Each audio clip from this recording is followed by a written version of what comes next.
Morning guys, so I wanted to do a little video this morning just talking about 2 or 3 different concepts that might help you as you possibly feel anxiety levels lift as the lockdown becomes more of a reality for us all. Hopefully the awareness of these concepts should help you to work through it. Now what I'll do over the coming days is talk about other strategies you can use to work through these concepts and those should help you with techniques that will ideally improve the way that you feel about things at the moment and how you're coping. But just an awareness of the concept itself can help you understand what it is you're going through, why you're going through it, and that alone can often be enough for some people to help see them improve. Before we start the 2 specific concepts, I just want to remind you as well of our sort of core value at Passion Fit around accomplishment and that feeling of self-worth. I know that a lot of you are going to be feeling a little bit worthless at the moment. You're going to feel a little bit lost because for those of you that are athletes, races are being cancelled. Obviously, all of the world-class athletes that will go into the Olympics would have seen the Olympic Games cancelled. And a lot of you will have jobs that have, a huge amount of meaning to you. And losing the ability to do these things every day can make you feel a little bit worthless and lacking in meaning. And meaning is an extremely important driver for us all. In fact, without meaning, one of the things that often happens to us is we end up in a provisional state.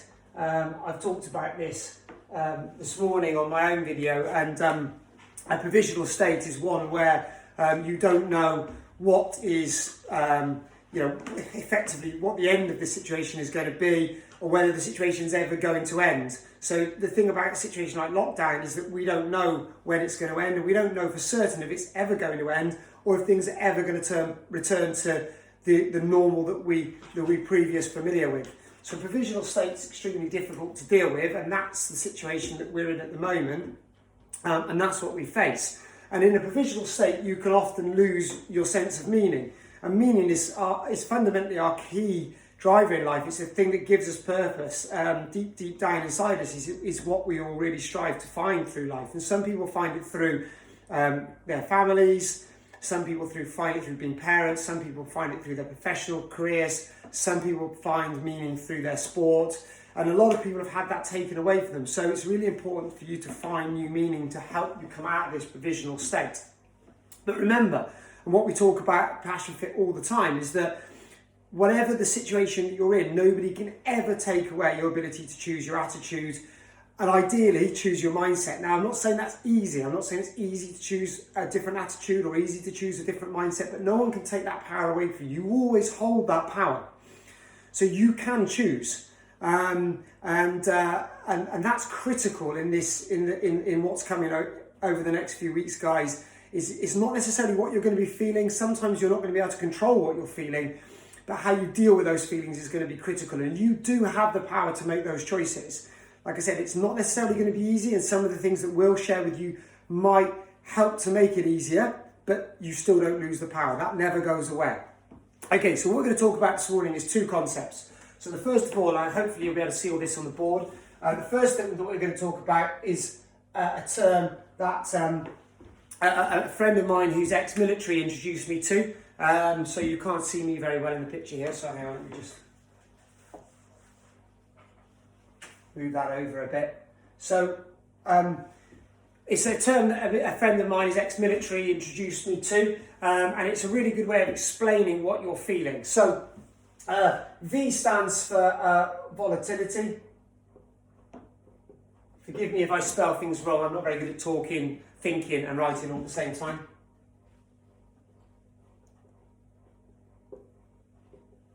U stands for uncertainty. C stands for complexity. And A stands for ambiguity. Now we can go into more detail around these another time potentially, but these 3 things, or these 4 things, sorry, are things that you're going to be experiencing at the moment at higher levels than you're used to. You're not going to be used to experiencing these at the level you are at the moment. I'll just stand over this side. So volatility is the rate of change, and change is happening all the time at the moment. We're seeing phenomenal amounts of change, far greater rates than we're ever used to, and that will actually cause a lot of anxiety for a lot of people because we won't be prepared and equipped to be able to deal with this. Uncertainty. So uncertainty is about the known unknowns. So I guess an example of that for those of you that are athletes, which a lot of our followers are, is the fact that you kind of know that you're going to be racing again. I guess that we think we're going to be racing again, but you don't know when that's going to be. So it's kind of a known unknown. Complexity is sort of numerous decision-making factors. So again, there's a lot of things going on at the moment that are making it harder for us to be decisive. We're having to consider a lot of things that we wouldn't normally have to consider. And that adds stress. The more complexity a situation has, the more stressful it can be.